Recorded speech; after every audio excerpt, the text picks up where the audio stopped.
میرے رسول پاک علیہ کے صحابہ کے قریب دنیاداری آ سکی نہیں آئی۔ حضرت ابو بکر صدیق نے پانی مانگا تو لوگوں نے دودھ دیا، فرمایا پیچھے کرو، ابو بکر نے نعمتیں چھوڑ دیے۔ اب ابو بکر وہ والا کام کرتا ہے جو رسول پاک نے کیا ہے، فرمایا نہ دودھ شاید پیش نہ کرو، جو مانگتا ہوں بس وہ دو۔ حضرت ابو بکر صدیق نے بڑے مالدار تھے، حضرت عمر فاروق رضی اللہ تعالیٰ عنہ کے پاس صحابہ کرام جمع ہو کے آئے، کون سا ایسا شخص ہے جس کی تنخواہ میں اضافہ ہو جائے؟ تو لوگ کہتے ہیں نہیں نہیں مجھے نہیں چاہیے، پر ہم نے وہ لوگ دیکھے ہیں، حاجی صادق صاحب کو مسجد والوں نے کہا 1000 روپیہ تنخواہ بڑھانی ہے، تو حاجی صاحب کہنے لگے میرا بڑا سونا گزارا ہوتا ہے، مینوں یہ نہیں بڑے نے۔ حضرت سیدنا عمر فاروق رضی اللہ عنہ صحابہ کٹھے ہو کے گئے، کہنے لگے عمر حضور کے زمانے میں بظاہر غربت رہی، جناب صدیق اکبر کے زمانے میں غربت، اب تو بڑی ریل پیل ہے، بحرین سے لاکھوں کا مال آتا ہے، آپ کو بڑے بڑے سفیر ملنے آتے ہیں، پر آپ وہی پرانا کرتا اور وہی تامت جو کئی جگہ سے سی آپ نے کئی جگہ سے پھٹی۔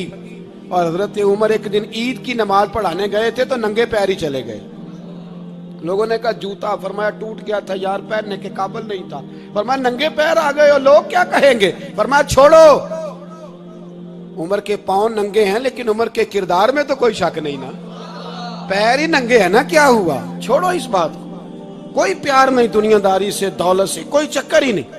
حضرت سیدنا عمر فاروق رضی اللہ تعالیٰ عنہ کو صحابہ نے کٹھے ہو کے کہا، یہ ہے امت کے بیدار ہونے کے طریقے جو عرض کر رہا ہوں، کہا جناب آپ اب بڑا مال غنیمت ہے اور جس طرح ہر صحابی کا حصہ ہے آپ کا بھی حصہ ہے، تو ایک نیا کرتا ہی ڈال لیں آپ خرید کے۔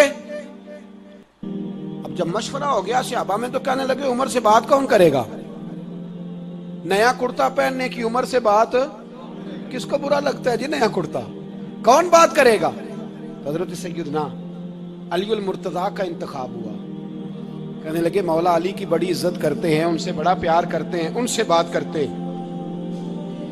تو حضرت علی کو بلایا گیا، عرض کی حضور مہربانی فرمائیں، حضرت عمر سے کہے نئے کرتے کے لیے، آپ فرمانے لگے عمر میری بڑی قدر کرتا ہے، بڑی بات سنتا ہے، پر یہ والا کام نہیں میں عمر سے کہہ سکتا، یہ کسی اور سے کہو۔ تو کہنے لگے آپ رہنمائی کر دیں کس کو کہیں؟ تو جناب علی المرتضیٰ فرمانے لگے اگر حضرت عائشہ صدیقہ سے کہو گے تو عمر فوراً مان جائے گا، وہ مومنوں کی ماں ہیں۔ صحابہ حضرت عائشہ کے پاس، اماں جی عمر کو بلائیں، ان کو کہیں، بڑے بڑے سفیر آئے ہوتے ہیں وہی پرانے کپڑے پہن کے بیٹھ جاتے ہیں۔ اللہ اکبر، حضرت عائشہ نے پیغام بھیجا، فرمایا عمر کو بلاؤ۔ عمر فاروق دوڑے ہوئے آئے، پردے کے پیچھے حضرت عائشہ کے پاس گھٹنوں کے بل، اماں جی دیر تو نہیں کر آیا میں آنے میں، حکم ہو، حضور کے گھر سے پیغام آیا، بڑے بڑے سفیروں کو چھوڑ کے بھاگے۔ حضرت عائشہ صدیقہ کہنے لگی عمر دیکھو جائز پیسے ہوں تو اسلام اچھے لباس سے منع نہیں کرتا، اب بڑا بڑا مال آیا ہے، اب تیرا بھی حصہ ہے، تو صحابہ کرام کی خواہش ہے کہ نیا کرتا پہن لو، بڑے بڑے سفیر آتے ہیں، حرج بھی کوئی نہیں، جائز بھی ہے، کوئی منع نہیں۔ حضرت عمر نے گردن جھکا، جی اماں جی، جی اماں جی، جی اماں جی۔ حضرت عائشہ کہتی ہیں بات ختم ہوئی، عمر نے گردن اٹھائی تو عمر کی داڑھی آنسوؤں سے بھری ہوئی، کہتی ہے مجھے کہنے لگے اماں جی میں تو صرف مسجد میں دیکھا کرتا تھا، آپ تو مصطفیٰ کو دن رات دیکھتی تھی، جس طرح کے کرتے آمنہ کے لال نے پہنے ہیں مجھے بھی پہنا دو، میں تیار ہوں، میں پہن لوں گا، میں تیار ہوں، پر جس طرح کے میرے نبی نے پہنے۔ حضرت عائشہ کہتی ہے میں پھوٹ کے روئی، میرا پلو آنسوؤں سے بھر گیا۔ فرماتی ہیں میں عمر کی بات سنتی گئی تو میرا پلو آنسوؤں سے، میں نے کہا عمر تو جا، تو ٹھیک ہے۔ فرماتی ہے عمر فاروق سلام کر کے اٹھے، امیر المومنین چلے گئے، اس کونے میں صحابہ چھپے ہوئے تھے، وہ آئے، کہا اماں جی کیا بات ہوئی؟ تو میں پھر رو پڑی، میں نے کہا کیا بتاؤں، تمہیں پرانے کرتے نظر آتے ہیں، اسے محمد عربی کے جلوے نظر آتے ہیں، اسے رسول اللہ کا رنگ نظر آتا ہے، اسے وہ غلامی نظر آتی ہے۔ عمر کو دنیا سے پیار، اور دنیا سے پیار نہیں تھا، دعا پتہ کیا تھی؟ یوں جھولی اٹھا کے اللہ مرزقنا شہادتن فی سبیلک وجعل موت فی بلد حبیبک، اللہ عمر کو بسترے والی موت نہ دینا، موت شہادت کی دینا، اور میں میدان میں جا کے نہیں مرنا چاہتا، مجھے رسول اللہ کے شہر میں موت چاہیے، باہر جا کے نہیں، یہی میدان لگے مدینے میں، یہی موت آئے، اسباب بنا، میں مدینہ بھی نہیں چھوڑنا چاہتا۔ او بھائی، ان لوگوں کو نہیں پیار تھا۔ جناب صدیق اکبر کا وصال ہوا تو زہر کے اثر سے، وہ جو آپ کو زہر لگا تھا، بعض مفسرین نے لکھا ہے کبھی کبھی وہ جو سانپ نے ڈسا تھا تو کبھی کبھی اس کا اثر آتا تھا، بس اللہ نے شہادت دینی تھی کبھی کبھی، ورنہ تو بڑی شفائیں تھیں۔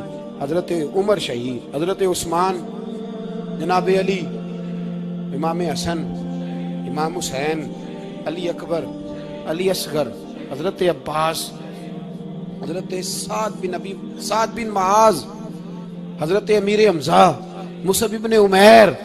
میرے محبوب نے تو لسٹ بنائی شہیدوں کی، لسٹ بنائی شہیدوں کی۔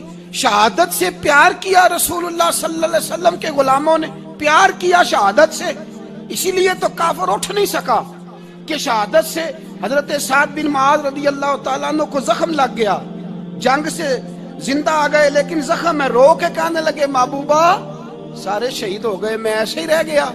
حضور نے فرمایا نہیں، رب تجھے بھی شہادت کی موت ہی عطا فرمائے گا۔ اسی زخم میں پردہ ہو گیا۔ میرے بھائی، حضرت عمر بن جموح رضی اللہ تعالیٰ عنہ 4 بیٹے لے کے احد کے میدان میں آئے، کہا محبوبہ میرے 4 ہی تھے، میں سارے لے آیا ہوں، سارے ہی قبول ہیں؟ فرمایا ٹھیک ہے۔ پھر خود بھی زرہ پہن لی، ایک ٹانگ سے لنگڑے تھے، ٹانگ چھوٹی تھی۔ حضور نے فرمایا تو نے کیوں لباس پہن لیا ہے؟ کہا حضور میں نے بھی تو جہاد پہ جانا ہے نا۔ تو حضور نے فرمایا تیرے 4 بیٹے جو جا رہے ہیں، تو کہا یا رسول اللہ کیا لنگڑے جنت میں نہیں جا سکتے؟ حضور لنگڑے اللہ کو قبول نہیں، میں نہیں جا سکتا۔ تو میرے نبی پاک صلی اللہ علیہ وسلم نے فرمایا نہیں، جنت تو تیرا انتظار کر رہی ہے۔ کہا حضور پھر میں بھی جاؤں گا، بچے جائیں گے تو میں بھی جاؤں گا۔ ایک بی بی احد کے دن 3 سال کا بچہ لے کے گھر سے نکلی، بیبیوں کو کہتی ہے میرا خامد بھی بدر میں شہید ہوا، بھائی بھی اور باپ بھی، آج حضور نے پھر بلایا ہے، دل کرتا تھا کوئی جوان بیٹا ہوتا تو میں پیش کرتی، پر اب میرے پاس یہ 3 سال کا ہی ہے۔ بچہ لیا مدینے میں، مسجد نبوی میں، حضرت بلال سے کہنے لگی 2 منٹ حضور کا دیدار چاہیے۔ نبی پاک آئے، کیسے آئی ہو؟ کہنے لگی محبوبہ میں شہید کی بیٹی، شہید کی بہن، شہید کی بیوہ ہوں، میرے پاس اب جوان تو کوئی نہیں، یہ 3 سال کا ہی ہے۔ حضور نے مسکرا کے فرمایا یہ کرے گا کیا کرے گا؟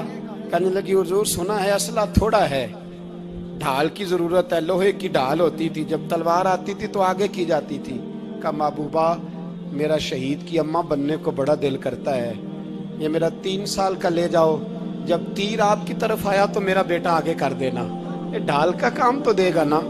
ہنستے ہوئے محبوب کی آنکھوں میں آنسو آئے، بچے کو پکڑ کے سینے سے لگایا، ماتھا چوما، فرمایا جا تیرے ساتھ وعدہ ہے قیامت کے دن تجھے شہید کی اماں کہہ کے ہی پکارا جائے گا، وعدہ ہے تیرے ساتھ تجھے شہید کی۔ میرے بھائی مرنے کو دل ہی نہیں مسلمان۔ میرے نبی پاک صلی اللہ علیہ وسلم نے فرمایا جس کے دل میں کبھی شہادت کی آرزو پیدا نہیں ہوئی، اس کے سینے میں دھڑکنے والا دل مومن کا ہے ہی نہیں، وہ تو منافق ہے۔ جو کبھی دین کے رستے میں شہید ہونے کو، میرے بھائیوں دین کو بڑی ضرورت ہے، بڑی ضرورت ہے، بڑی۔ اے خاصائے خاصان رسول وقت دعا ہے، امت پہ تیری آ کے عجب وقت پڑا ہے۔ وہ دین جو بڑی شان سے نکلا تھا وطن سے، پردیس میں وہ آج غریب الغربا ہے۔ فریاد ہے اے کشتی امت کے نگہباں، بیڑا یہ تباہی کے قریب آن لگا ہے۔ اور ایک شاعر قلم توڑ گیا، کہنے لگا تجھ سے فریاد ہے اے گنبد خضرا والے، تجھ سے فریاد ہے اے گنبد خضرا والے، کعبے والوں کو ستاتے ہیں کلیسا والے، تجھ سے فریاد ہے اے گنبد خضرا۔ اپنے اندر دین کا درد پیدا کرو، ذوق پیدا کرو، مسلمان بن کے جینا